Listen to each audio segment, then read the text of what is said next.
My name's Adam. I'm 28, the youngest of 3 siblings, and apparently the designated family disappointment. Not my words, my mother's. In fact, you've always been different, she'd say, like she was trying to be kind but couldn't quite resist twisting the knife. Different, in our house, was code for, you're not like us. And by us, she meant my older sister Meredith and my brother Eric, the golden girl and the dependable one. Meredith was everything I wasn't: polished, extroverted, ambitious in a socially acceptable way. She made partner at her law firm last year and immediately turned into a wedding Pinterest board in heels.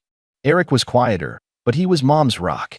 He got a stable job in finance, married a nice girl, and gave my parents their first grandchild before 30. Me? I went to art school. I freelance as a graphic designer. I rent a modest apartment above a coffee shop, drive a car I paid off myself, and live a life I actually like. But none of that matters to my family because I didn't do it their way.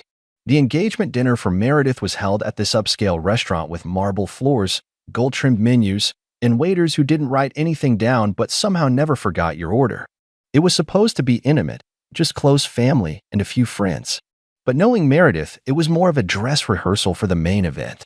Everything had to be Instagram perfect: the lighting, the seating chart, even the color of the drinks. I got an invite the same day the florist confirmed. That's not sarcasm. The email literally said, "Hey, Adam, just a heads up. We're having the engagement dinner next Saturday. It's at Verde, 7 p.m. Dress smart." That was it. "No, we'd love to see you." "No, can you make it?" Just a directive. Like they were checking off a list. Still, I showed up. I ironed a button down, cleaned my boots, and even got a fresh haircut. I wasn't trying to impress anyone. I just didn't want to give them more ammunition. I parked in the lot across the street, walked in, and gave the host my name.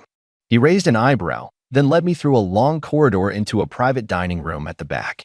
The lights were warm, the table was pristine, and everyone was already seated. Except for one glaring detail: the place cards.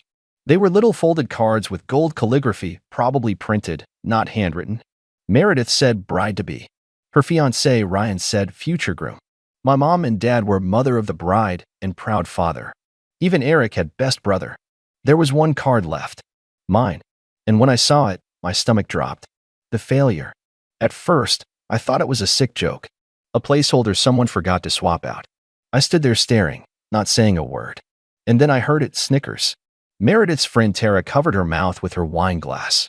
Ryan let out a breathy laugh and looked at Meredith like he was impressed. My mom smiled. Not sheepishly, proudly. "Oh, come on, Adam," she said. "It's just a little joke. Don't be so sensitive." Eric didn't laugh. He just looked away, suddenly very interested in his water glass. I sat down slowly, my chest tight. Every word out of their mouths after that felt like background noise, the kind of static you hear on a TV that's lost signal. They toasted the engagement, talked about caterers and colors and venues and honeymoons. They passed around shrimp cocktails and laughed at inside jokes. No one mentioned me again, not by name. Just someone's a little quiet tonight, or guess we touched a nerve. I said nothing. Not at first. But as the wine flowed and their laughter got louder, something inside me cracked, not in an explosive way. More like a steady, clean break. I looked at them, my family, and felt like I was seeing them clearly for the first time. The polished surface, the fake affection, the backhanded compliments disguised as banter. I realized I wasn't upset because they crossed a line. I was upset because I kept letting them. When Meredith raised her glass for the 3rd time and said, "Here's to family, who puts up with you even when you mess up your whole life trying to be an artist," I stood up. I didn't yell. I didn't throw anything. I just picked up my glass, looked at each one of them, really looked, and said, "To family. The kind you learn to live without." The room fell silent. Even the waiter paused mid-step. I set my glass down gently and walked out. No one followed me. Not at first. As I walked across the parking lot, I pulled out my keys.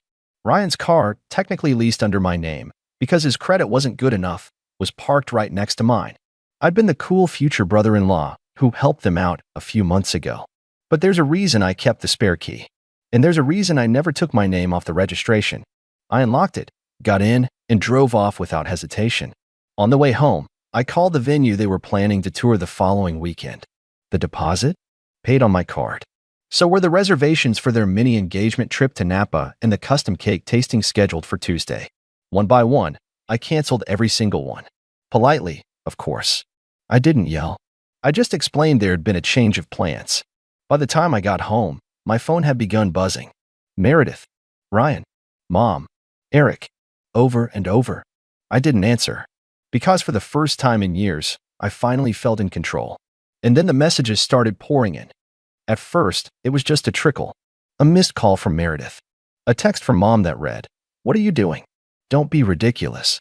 Ryan left a voicemail with that smug undertone he always used when he thought he was being reasonable. "Hey, Adam, okay, so you made your point. Can we just talk? No need to be dramatic, man." But I didn't respond. By the time I sat down on my couch, the air thick with that strange mix of adrenaline and calm, my phone was buzzing like a dying insect. 31 missed calls. 12 voicemails. Meredith's messages started changing tone, first confused, then angry, then panicked. "Adam, seriously? Where's the car? You are not doing this. You wouldn't. Adam, nap is in 3 days. Call me back. Now." Mom chimed in again with, "If you're upset, you should have said something. This is cruel and immature. You're ruining a very special time." That last part made me laugh. Not because it was funny, but because it was so them. I was ruining their special moment. Never mind the fact that they sat around a table and laughed while calling me a failure in cursive. I opened the group chat. Yes, we had a family group chat, and saw Eric had finally said something. "Okay, I don't know what's going on, but can someone explain why the reservations for Napa just got canceled?" No one replied. So I sent a single message to the group. Check whose name's on the receipts. And maybe next time, use something other than slurs disguised as humor. Enjoy figuring it out. Then I left the group chat entirely. The next morning, I got a call from the restaurant. The car had been towed from my name. I told the leasing company it was no longer in safe possession, and they were all too happy to cooperate. Funny how fast people respond when they're dealing with assets. By noon, Ryan had left a blistering series of texts. "You are insane. You will pay for this. Good luck ever being welcome at a family event again." Welcome? I wasn't sure I ever had been. And that thought haunted me more than I expected. Because the truth is, I had always wanted to be included. Even when I told myself I didn't care. Even when I rolled my eyes and stayed silent, deep down, there was always this pathetic little hope that one day they'd see me, really see me, as someone worthy of more than polite tolerance and jokes at my expense. But I realized something else that morning, sipping the cold coffee I'd forgotten to finish the night before. They didn't get to define me anymore. Meredith's world revolved around appearances. Ryan cared about control. My parents clung to the illusion that success came in one shape, one path, and I'd strayed from it. I had spent years internalizing that narrative. That because I didn't earn 6 figures or wear a suit or own a house in the suburbs, I was less than a backup character in their perfect family sitcom. But now, I was the one with the remote. That night, Eric showed up at my place. I heard the knock, checked the peephole, and hesitated. He was alone. No mom. No Meredith. No smug fiancé lurking in the shadows. Just my brother, looking tired and carrying 2 coffees. I opened the door without a word. "Hey," he said, quietly. I didn't laugh. "I know." He handed me one of the cups. I told him it was too far, even before you got there. "But you didn't stop it," I said. Not accusing, just a fact. He looked down. "Yeah, I didn't. I should have. I'm sorry." We sat on the balcony, watching the streetlights flicker on one by one. For a long time, neither of us said anything. Then Eric cleared his throat. "You know, Dad said something last year. About you. We were at Thanksgiving, and he thought you couldn't hear. He said, Adam's not the kind of son you brag about at the office, but he's probably the only one who'd actually show up if you needed help moving a body." He chuckled. I think he meant it as a compliment. I didn't know what to do with that, so I just shook my head and took a sip. Eric stayed for another 20 minutes before leaving. He didn't press me to forgive anyone. Didn't try to explain it all away. He just said, "Call me if you ever want to talk." Or not. Either way, I get it. The next few days were oddly peaceful. The silence was louder than the noise used to be, but in a good way. Like taking off headphones after hours of static. I deleted the voicemails. Blocked Ryan. Muted Mom and Meredith. I didn't do it out of anger, but out of necessity. Out of self-preservation. But I knew something else was coming. Because I still hadn't heard the worst of it. And when the wedding planner called, completely confused, because half the vendors had backed out, I knew the next storm was about to hit. And I had a front row seat. The call from the wedding planner came 2 days later. I almost didn't answer. I didn't recognize the number, and I'd gotten in the habit of letting unknown calls go to voicemail. But something told me to pick up this one. Hi, is this Adam Weston? Yes. This is Vanessa Colburn, Meredith's wedding coordinator. I'm sorry to bother you, but there's been some confusion I was hoping you could help clear up. I didn't say anything at first. Just waited. Well, she continued, her tone now carefully professional. Several vendors have informed us that reservations and contracts under your name were canceled, including the Napa trip, the cake tasting, and the transportation service for the bridal party. Meredith insisted everything was covered and that you were just the guarantor for the payments. But the more we look into it, your name is on nearly every primary account. That's correct, I said simply. There was a pause. I could hear her flipping through paperwork in the background. So you did cancel them? Yes. Another pause. This one longer. I see, she said finally. I suppose I don't need to ask why. No, I said. You don't. She exhaled. Well, thank you for confirming. I appreciate the clarity, though I expect I'll be hearing from Meredith shortly. I'm sure you will. I hung up, and not 5 minutes later, the storm hit. Meredith called. Not just once. Over and over. I didn't pick up. She sent voice messages that started panicked and quickly morphed into rage. She accused me of sabotage, of jealousy, of ruining the most important day of her life. There were screenshots of unpaid deposits, cancellation notices, and then finally pictures of the place cards from the dinner. One in particular. The failure. With a caption, "You're overreacting." It was supposed to be funny. Get over yourself. It took everything in me not to respond. Not because I was tempted to argue, but because I realized I had nothing left to say. That place card summed it all up. Not just the name, but the laugh. The approval from everyone around the table. The shrug from Mom. The silence from Eric. I deleted the message. The next day, I went to the leasing office and formally ended the car agreement.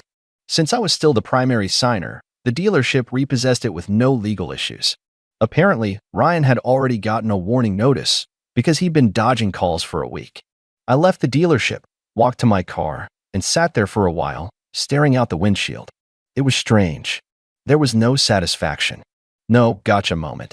Just a calm, sobering clarity. I didn't want revenge. I wanted distance. I wanted peace. But Meredith wasn't going to let it in that easily. Later that week, I got a call from my aunt, Dad's sister. She's the closest thing I have to a sane family member. She never picked sides, never made passive-aggressive comments. Just existed quietly on the sidelines, offering polite support and sending thoughtful Christmas cards. Adam, she said, I just got off the phone with your mom. Here it comes, I thought. She says you've gone off the deep end, that you're trying to punish Meredith, that you've embarrassed the whole family. I didn't say anything, just waited. But I know your mother, she added, and I know Meredith. And I also know that if someone like you, quiet, respectful, always putting up with more than you should, finally loses it, there's a reason. That caught me off guard. My throat tightened a little. She asked if I tried to talk some sense into you. Said maybe you'd listen to me. Are you here to do that? No, she said softly. I'm here to tell you I see you. And I'm proud of you. That was the first time anyone in my family had said that to me. And it shattered something I didn't know I'd been holding together with tape and false smiles. She told me she was sorry I'd had to deal with so much for so long. That sometimes, walking away is the brave thing. That maybe one day they'd understand, but that in the meantime, I should take care of myself and not feel guilty, because I'd done nothing wrong. After we hung up, I sat on the couch and looked around my apartment. It was small, messy in places, nothing fancy, but it was mine, every corner of it. I didn't owe it to anyone. I didn't earn it by playing some role to make other people comfortable. And for the first time in years, I realized I liked my life, even if no one in my family could see the value in it. That weekend, the wedding invitations went out. And that's when things got even messier. Because I wasn't just left off the invite list, they made sure everyone knew why. When the wedding invitations started circulating, I didn't expect to see one, and I didn't want one either. But I wasn't prepared for what actually showed up, because they did send me something. Not an invitation. A letter. Handwritten. On thick, cream-colored stationery with a golden MNR embossed at the top, like a royal decree. No envelope. Just folded and dropped unceremoniously into my mailbox, as if they couldn't even be bothered to seal it properly. It was from my mother. Adam, I hope by the time you read this, You've calmed down and realized how much pain you've caused. Meredith is devastated. Ryan's parents have pulled some of their contributions, and several vendors won't return our calls because of your little tantrum. I tried defending you. I really did. But I can only make so many excuses before people start wondering what's wrong with you. I'm asking you, one last time, to apologize. To make things right. Come to the wedding. Be gracious. Be a man. Prove to everyone that you're not as selfish and petty as you've made yourself out to be. It's not too late, unless you make it that way. This is your family, Adam. Don't throw it away over a joke. Mom. No apology. No reflection. Just that same twisting of the knife, wrapped in guilt and entitlement. I read it once, then again, slower the second time. Then I folded it neatly, slid it into a folder with my lease documents and car papers, my own silent archive of boundaries finally drawn, and poured myself a drink. That was the last straw. Not the insult. Not the letter. But the expectation that I'd show up, smile, and perform the role they had written for me one last time. I didn't respond to the letter. Instead, I made plans. I knew the wedding venue. A vineyard estate 2 hours out, the kind of place you book for the scenery, not the people. I didn't want to crash it, didn't want a scene. I just wanted closure on my terms. The night before the wedding, I sent one message. Not to the group chat. Just to Meredith, in just one sentence. You're right. I won't be attending. She didn't reply, but I knew she read it. And the next morning, while they were busy with hair and makeup and morning mimosas, I was on the phone, this time with a lawyer. You see, what my family forgot, what they never bothered to ask about, was how all those wedding reservations had been paid in the first place. It wasn't just favors or kindness. It wasn't me helping out. It was a loan. A documented, signed agreement between Meredith and me, drawn up by an attorney friend of mine back when she first asked for help funding her dream wedding. Back when she still wore a fake sweet voice and called me her artsy little brother. The contract was simple. I'd front the initial cost for the car lease, vendor deposits, and event bookings, and she'd reimburse me within 90 days of the wedding. Failure to do so would trigger a clause requiring immediate repayment, with interest, plus reimbursement for damages, i.e., any losses I incurred from being on the hook with my name and credit. She signed it. She laughed as she signed it. You're so dramatic, Adam. Like I'd ever mess you over.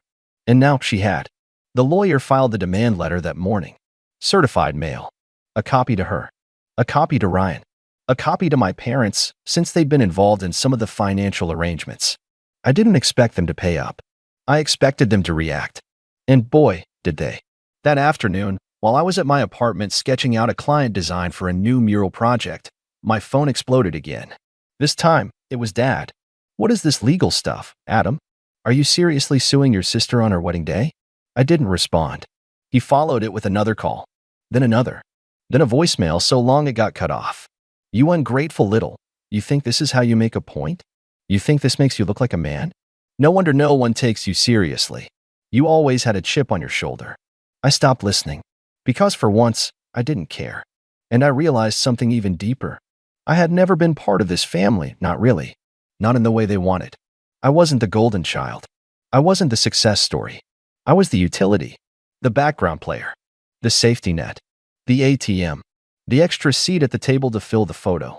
And now that I was gone, really gone, they were scrambling. Not because they missed me, but because they lost their free labor. I spent the day doing what I actually loved.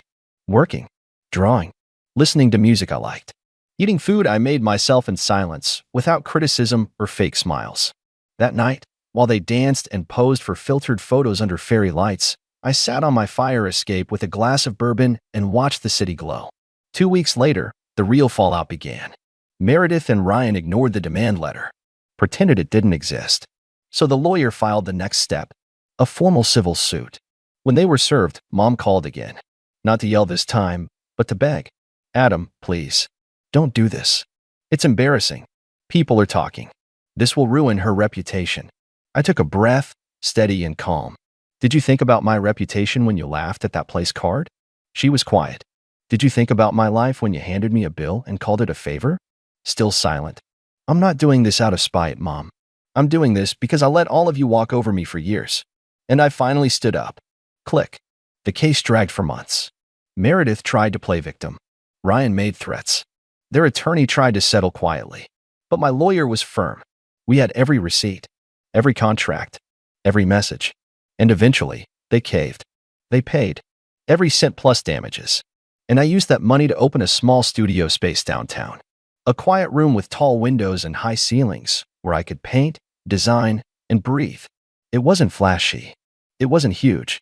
But it was mine. The best part? I never heard from them again. Not for holidays.